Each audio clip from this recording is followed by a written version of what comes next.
Halo, selamat pagi pemirsa TVR Parlemen dimanapun Anda berada. Senang sekali bisa menyapa pemirsa kembali tentunya dalam program TVR 09. Bersama saya Alfat Rizky dan juga rekan saya. Tentu saja bersama saya Anggun Oktarnini dan dalam 30 menit ke depan pemirsa kami akan sajikan kepada Anda sejumlah berita nasional khususnya dari sudut pandang DPR RI sebagai referensi Anda dalam memahami dinamika politik, hukum, ekonomi, sosial, dan budaya yang ada di Indonesia. Pemirsa TVR Parlemen, inilah TVR 09 selengkapnya.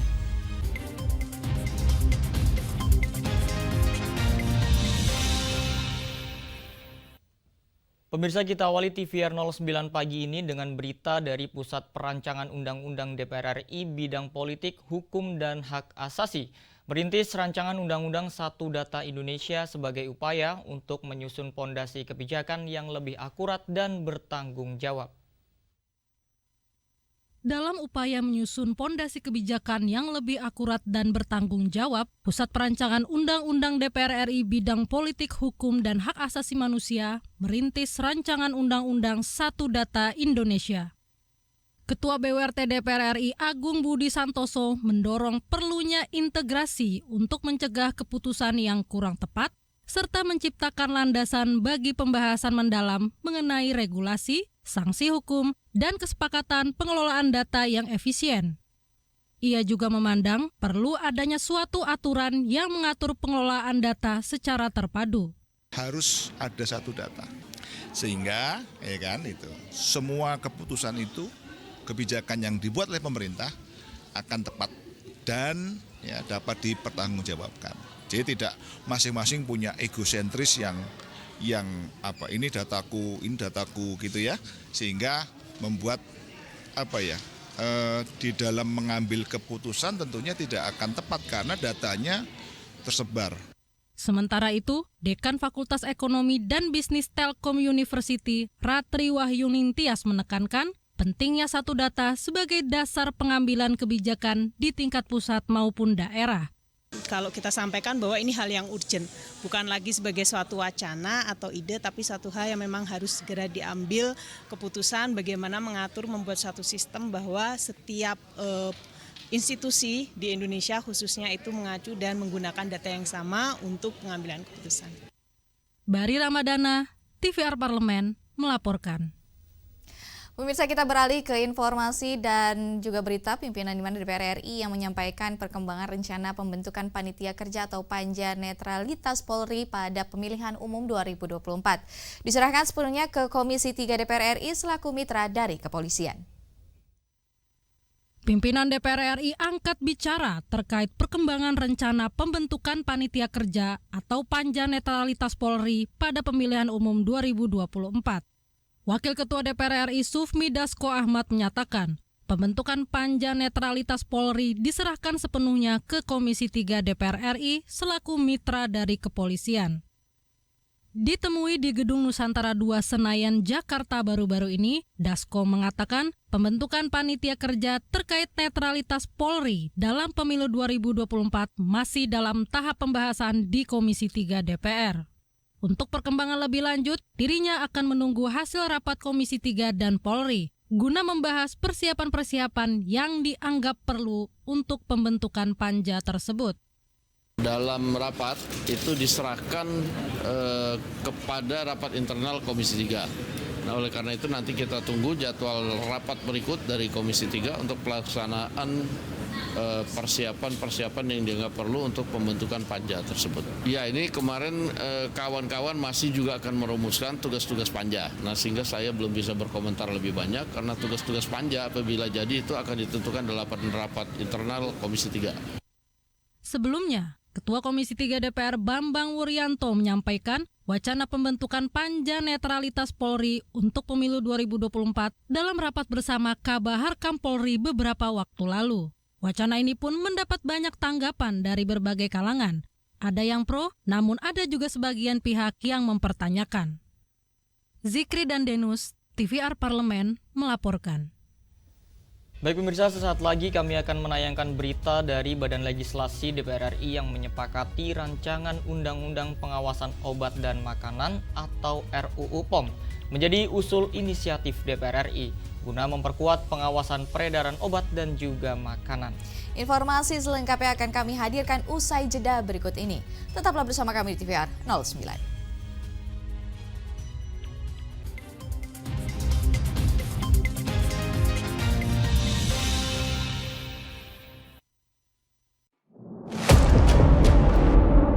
Sini ditambang. Konflik yang terjadi, Sini tidak mengizinkan. masalah yang tersisihkan menjadi kesenjangan sosial. Ya namanya rakyat kecil gak bisa apa-apa, mau komplain juga gak didengar. Sebab apa? Itu menyangkut isi perut kami semua. Bagaimana memutus keterbatasan untuk didengar?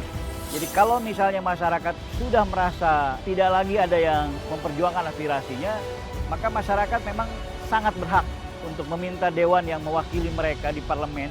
Kami menyusuri batas-batas peristiwa, mengurai berbagai polemik yang terjadi, meluruhkan suara-suara marginal, menjadi nyata dalam setiap aspirasi, melaksanakan tugasnya sebagai wakil rakyat.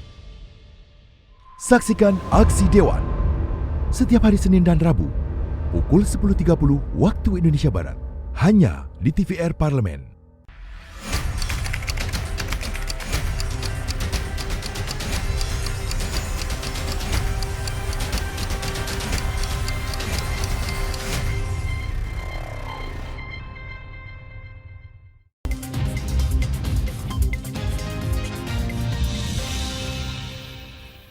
Kembali di TVR 09. Pemirsa, Badan Legislasi DPR RI dorong penguatan BPOM dalam melakukan pengawasan dan memiliki payung hukum yang secara ketat mengawasi peredaran obat dan makanan di Indonesia.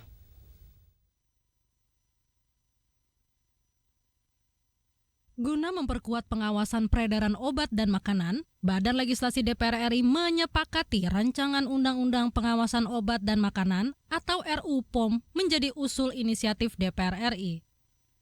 Ditemui usai rapat pleno pengambilan keputusan atas hasil harmonisasi rancangan undang-undang tentang pengawasan obat dan makanan, anggota Balik DPR RI Anas Thohir mengatakan BPOM harus diperkuat dalam melaksanakan pengawasan serta memiliki payung hukum yang secara ketat mengawasi peredaran obat dan makanan di Indonesia dalam upaya memberikan perlindungan lebih besar terhadap masyarakat. Anas berharap pengesahan rancangan Undang-Undang Pengawasan Obat dan Makanan dapat berjalan lancar dan dapat diproses sesuai aturan yang ada di DPR RI dalam waktu dekat. Memperkuat lembaga BPOM ini agar kita juga segera mempunyai payung hukum untuk melakukan pengawasan secara lebih ketat terhadap peredaran dan konsumsi makanan maupun obat-obatan di Indonesia. Dengan demikian kita bisa memberikan perlindungan lebih besar, lebih kuat terhadap masyarakat atas kemungkinan terjadinya bahaya makanan dan obat-obatan yang beredar di sekitar kita. Semua fraksi di DPR di Balik ini setuju karena mereka sadar betul tentang pentingnya kita untuk segera memiliki payung hukum yang final terhadap obat-obatan dan makanan yang beredar di Indonesia. Arif dan Yoga, TVR Parlemen, melaporkan. Berita selanjutnya dari Komisi 2 DPR RI yang meminta Bawaslu dan KPU untuk terus berkonsentrasi dalam mempersiapkan penyelenggaraan pemilu tahun 2024 dan tentunya menghindari tindakan-tindakan di luar tupoksi KPU dan juga Bawaslu. Ketua Komisi 2 Ahmad Doli Kurnia Tanjung menyayangkan operasi tangkap tangan yang menjerat 5 anggota Bawaslu atas dugaan pemerasan kepada salah satu calon anggota legislatif di Kota Medan. Kasus ini dinilai dapat mempengaruhi kepercayaan masyarakat terkait penyelenggaraan pemilu serentak tahun 2024.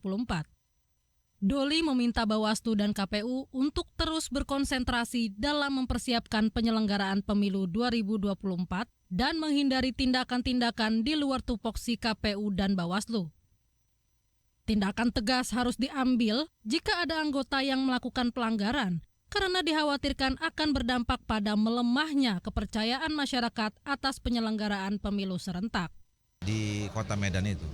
Dan saya tadi malam juga udah komunikasi dengan Ketua Bawaslu Sumatera Utara dan Ketua KPU Sumatera Utara, itu cepat ambil tindakan. Tadi juga saya sampaikan, ya jangan lagi nunggu proses yang ada di polisi. Itu mungkin soal pidana gitu. Tapi untuk menyelamatkan institusi ini itu orang-orang semua harus diberhentikan itu, ya, karena itu dapat mengganggu tingkat kepercayaan publik terhadap penyelenggara pemilu, ya. Kalau dibiarkan malah orang nanti distrust terhadap pemilunya. Doli menambahkan, seluruh pihak yang terlibat harus melaksanakan semua tahapan dan peraturan pemilu sesuai tata tertib KPU, Bawaslu, dan DKPP. Sehingga kepercayaan dan partisipasi masyarakat pada penyelenggaraan pemilu dapat terus meningkat. Ferdian dan Helmi, TVR Parlemen, melaporkan. Kita beralih ke Komisi 8 DPR RI yang menargetkan penetapan biaya haji tahun 2024 akan diputuskan pada akhir November 2023. Hal ini sebagai tindak lanjut dari usulan Kementerian Agama terkait biaya haji tahun 2024. Komisi 8 DPR RI menargetkan penetapan biaya penyelenggaraan ibadah haji tahun 2024 diputuskan akhir November ini. Anggota Komisi 8 DPR RI John Kennedy Aziz mengungkapkan hal ini sebagai tindak lanjut dari usulan Kementerian Agama terkait biaya haji tahun 2024. Menurutnya, Komisi 8 DPR RI akan mengkaji lebih lanjut usulan biaya penyelenggaraan ibadah haji tahun 2024 sebesar Rp105 juta per jamaah yang disampaikan Kementerian Agama. Pasalnya, angka ini naik cukup signifikan jika dibandingkan tahun sebelumnya. Kami upayakan dalam bulan ini, ya, sebelum ditutup masa persidangan ini sudah putus, ya. Sudah ada, mudah-mudahan terjadi kesepakatan antara pemerintah dengan DPR tentang biaya ibadah haji itu. Kalau menurut rencana kita akan putus sekitar tanggal 22 atau tanggal 23 November ini. Mudah-mudahan sekali lagi saya mohon doa, mohon dukungan, mohon support daripada masyarakat Indonesia, khususnya calon jemaah haji yang akan berangkat di tahun 2024. Kami mohon dukungan. Mudah-mudahan ya biaya perjalanan ibadah haji ini tidak naik, kalaupun naik hanya naik sebatas implikasi dari perbedaan nilai tukar rupiah terhadap US dollar. Oki dan Helmi, TVR Parlemen, melaporkan. Tahapan pemilu tahun 2024 sudah mulai dilaksanakan. Dan pemirsa, DPR RI akan melakukan pengawasan terhadap pelaksanaan tahapan pemilu tahun 2024 sehingga memastikan bahwa pemilu tahun 2024 berlangsung berkeadapan yang maju, jujur, dan juga adil. Informasinya akan kami hadirkan sesaat lagi. Jangan kemana-mana pemirsa, tetaplah di TVR 09.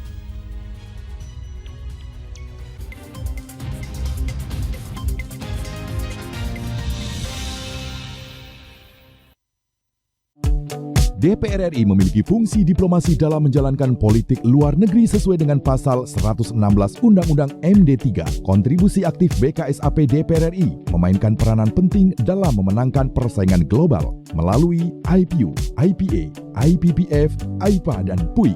BKSAP memiliki komitmen yang tinggi dalam krisis kemanusiaan dunia. Fungsi diplomasi dijalankan untuk mendukung upaya pemerintah dalam melaksanakan politik luar negeri.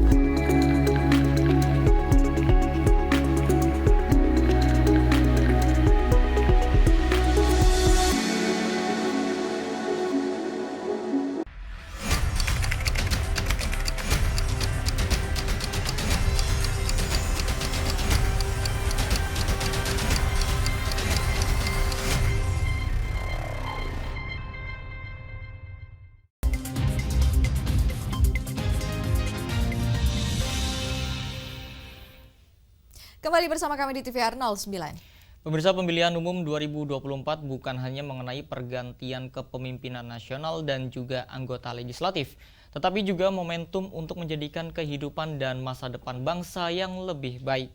DPR RI pun menilai pemilu merupakan sarana demokrasi guna mewujudkan sistem pemerintahan negara yang berkedaulatan rakyat. Pemerintah negara yang dibentuk melalui pemilihan umum adalah yang berasal dari rakyat dan juga dijalankan sesuai dengan kehendak rakyat dan diabadikan untuk kesejahteraan rakyat. Oleh karena itu, pemirsa, DPR RI berharap pesta demokrasi melalui sistem pemilu ini harus menjunjung tinggi asas adil, jujur, dan efisien. Dan pemirsa, untuk mengetahui informasi selengkapnya, mari kita simak laporan mendalam yang telah dihimpun oleh tim redaksi TVR Parlemen dalam segmen editorial Parlemen berikut ini.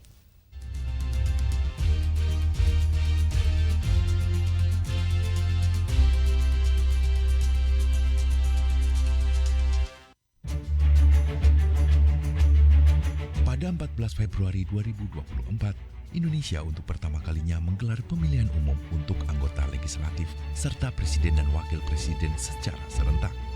Komisi Pemilihan Umum telah menetapkan daftar pemilih tetap atau DPT Pemilu 2024 sebanyak 204.807.222 pemilih. Untuk pemilih yang tersebar di 514 kabupaten kota dari 38 provinsi dan di 128 negara perwakilan. Penyelenggaraan pemilu yang demokratis, damai, jujur, dan adil tentu menjadi fokus dan harapan seluruh pihak. Hal tersebut tentu tidak terlepas dari netralitas pihak-pihak yang terkait dan terlibat dalam penyelenggaraan pemilu 2024. Baik KPU, Bawaslu, aparat keamanan, lembaga hukum, dan peradilan tidak hanya netralitas. Faktor keamanan juga menjadi hal penting dalam penyelenggaraan pemilu 2024. Potensi konflik sekecil apapun tidak bisa dipandang remeh dan jangan sampai membuat perpecahan persatuan dan kesatuan bangsa. DPR RI memandang diperlukan penyelenggaraan pemilu yang berkualitas dan peserta pemilu yang semakin maju dan memegang teguh komitmen memperkokoh persatuan bangsa. Polarisasi pilihan politik tidak menutup terjadinya sensitivitas negatif yang tinggi dalam interaksi masyarakat, baik interaksi langsung maupun di dunia maya. Sensitivitas negatif yang tinggi rentan terhadap konflik sosial di tengah masyarakat. DPR RI menghimbau TNI harus bisa memetakan dan mengantisipasi kemunculan kelompok kriminal bersenjata yang berpotensi mengganggu penyelenggaraan pemilu dan mengancam kedaulatan NKRI. Selain itu, aparat TNI yang terindikasi terlibat politik praktis apalagi mendukung salah satu paslon harus ditindak tegas dan diberi sanksi. Perkembangan media sosial dikhawatirkan bisa mempengaruhi netralitas prajurit TNI selama masa pemilu, terutama pada masa kampanye. Itu sudahkah ada analisa spesifik terkait dengan itu juga? Itu tugas dari TNI, menjaga kedaulatan negara, jangan sampai bagaimana yang tadinya menjadi isu keamanan merajalela dan meluas menjadi isu kedaulatan. Kesuksesan penyelenggaraan pemilu 2024 juga tidak terlepas dari sosialisasi dan edukasi kepada seluruh kalangan masyarakat. Disinilah dituntut peran serta para operator telekomunikasi. Dengan tingginya penggunaan media sosial di Indonesia, bisa dimanfaatkan para operator untuk mengkampanyekan pemilu 2024 yang jujur dan adil, serta pentingnya mengawal netralitas para aparatur negara. Pengelola telekomunikasi seluler ini menjadi pahlawan terdepan. Oleh karena itu sebenarnya kita mengundang mereka untuk mereka bisa memberikan masukan kepada kita. Apa saja yang bisa dilakukan oleh mereka untuk mensukseskan pemilu. Sebelum pencoblosan sampai pencoblosan dan pasca pencoblosan. Nah, tadi disebutkan oleh anggota juga, mereka kurang memberikan penyadaran di pesan-pesan HP. Banyak bonus, bla bla bla yang lain belum masuk ke pesan-pesan pemilu. Padahal pemilu kita sudah kurang dari 100 hari lagi ya. Dengan waktu yang lama, yaitu 75 hari, Komisi 2 DPR RI mengajak semua pihak untuk menjaga masa kampanye tetap kondusif sehingga potensi konflik pemilu 2024 bisa diredam seminimal mungkin. Sebagai penyelenggara pemilu, KPU dan Bawaslu tentu akan menghadapi tekanan dari berbagai pihak. Namun, kedua lembaga itu harus berupaya menjaga integritas dan berpegang teguh pada aturan pemilu yang berlaku sehingga pemilu bebas intervensi. Yang penting KPU pegang pada aturan main, penyelenggara pemilu BKP Bawaslu pegang rule of law-nya, tata aturan berpemilu. Kenapa harus begitu? supaya dia memiliki ketahanan mental yang kuat untuk menghadapi serangan dari banyak pihak. Kenapa serangan dari banyak pihak? Namanya juga kandidasi pemilu ya, apalagi ini pileg, pilpres berbarengan, tekanan-tekanan itu pasti ada. Tinggal sekarang sejauh mana KPU punya integritas, komitmen untuk tetap mengawal pemilu langsung, umum, bebas, rahasia, jujur, dan adil.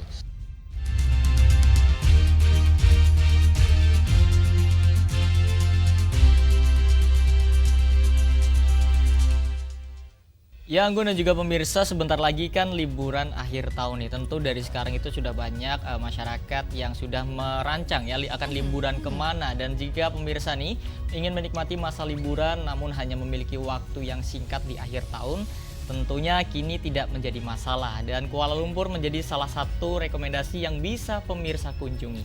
Betul sekali Alfat, dan selain letaknya yang berdekatan dengan Indonesia, Kuala Lumpur juga kaya akan objek wisata hits yang dapat pemirsa kunjungi. Dan seperti apa objek wisata Kuala Lumpur yang hits yang dimaksud oleh Anggun? Jangan kemana-mana, tetaplah di TVR 09.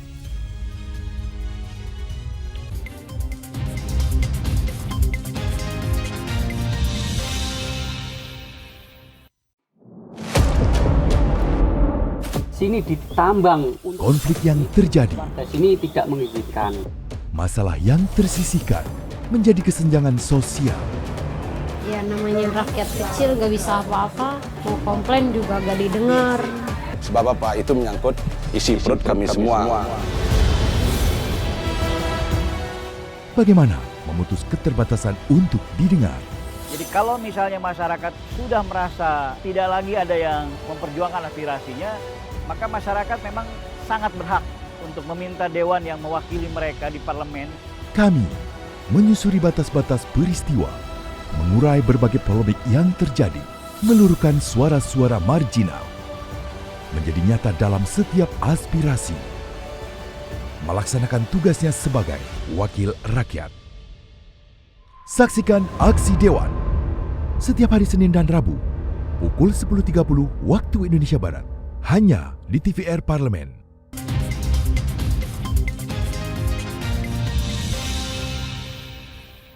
Ya, terima kasih pemirsa, Anda masih bersama kami di TVR 09. Alfat dan pemirsa, ini kita membahas soal Kuala Lumpur dan ternyata menjadi kota ke-6 di dunia yang dikunjungi banyak wisatawan di dunia. Wah, ternyata Kuala Lumpur ini juga masuk 10 besar ya terhadap kota yang dikunjungi, karena memang perpaduan multikultur yang cantik dan unik ini menjadi daya tarik tersendiri bagi wisatawan datang ke sana. Nah, tanpa berlama-lama lagi, mari kita saksikan tayangan objek wisata Kuala Lumpur yang hits ini pada segmen Intips, informasi dan tips berikut ini.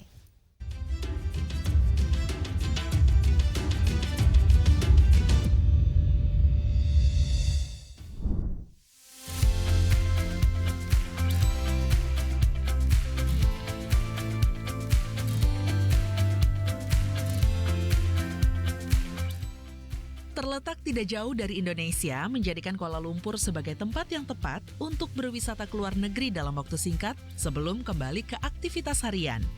Kuala Lumpur adalah pusat pemerintahan federal dan menjadi salah satu kota dengan perkembangan terpesat di Malaysia. Istimewanya lagi, pertumbuhan ekonominya yang cukup pesat membuat Kuala Lumpur menjadi kota ke-6 di dunia dengan jumlah turis terbanyak. Tak hanya itu, kota ini pun menjadi perpaduan multikultur yang cantik, area belanja dengan harga terjangkau, dan pilihan wisata kuliner yang kaya.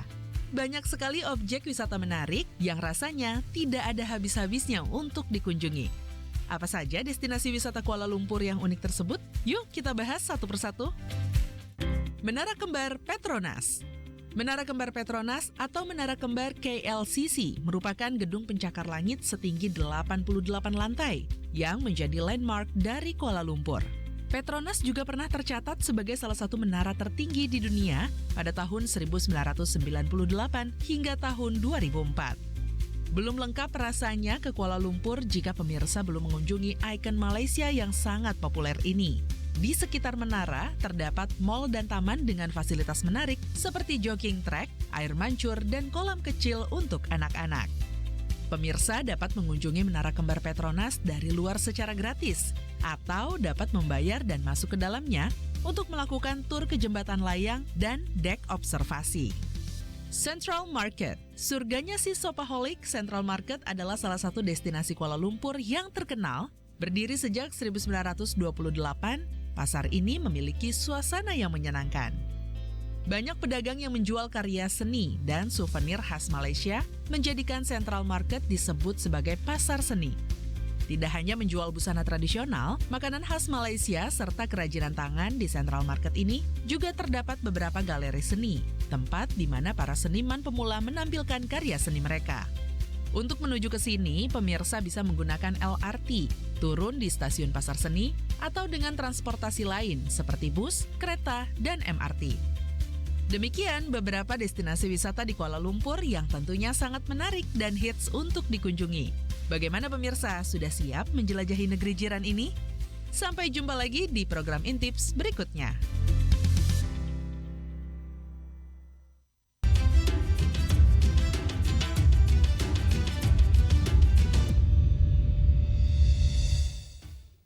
Nah pemirsa, setelah kita melihat perjalanan Kuala Lumpur, ini kita sudah berada di penghujung acara, di mana kami akan informasikan kepada Anda sejumlah agenda DPR RI pada hari ini, Rabu 22 November 2023. Pada pukul 10 waktu Indonesia Barat, Komisi 1 DPR RI mengadakan rapat kerja dengan pemerintah, yaitu Menteri Komunikasi dan Informatika, serta Menteri Hukum dan Hak Asasi Manusia, dengan agenda yaitu pembicaraan tingkat 1 terhadap rancangan undang-undang tentang perubahan kedua, atas Undang-Undang Informasi dan Transaksi Elektronik. Dan di jam yang sama, pukul 10 waktu Indonesia Barat, Komisi 11 DPR RI mengadakan rapat kerja dengan Ketua Dewan Komisioner Otoritas Jasa Keuangan dengan agenda pengembalian keputusan RKA OJK tahun 2024. Dan tentunya pemirsa, sejumlah agenda serta program DPR RI lainnya tentu masih dapat Anda saksikan secara langsung di TVR Parlemen dan dapat Anda akses di tvrparlemen.dpr.go.id. Pemirsa TVR Parlemen, demikian TVR 09 pada pagi hari ini. Segenap kru TVR Parlemen yang bertugas pun mengucapkan terima kasih telah menyaksikan TVR 09 pagi hari ini. Saya Angga Noktarini dan juga rekan saya Salvat Rizky. Pemirsa, sampai berjumpa kembali di TVR 09 esok hari. TVR Parlemen, Referensi Indonesia.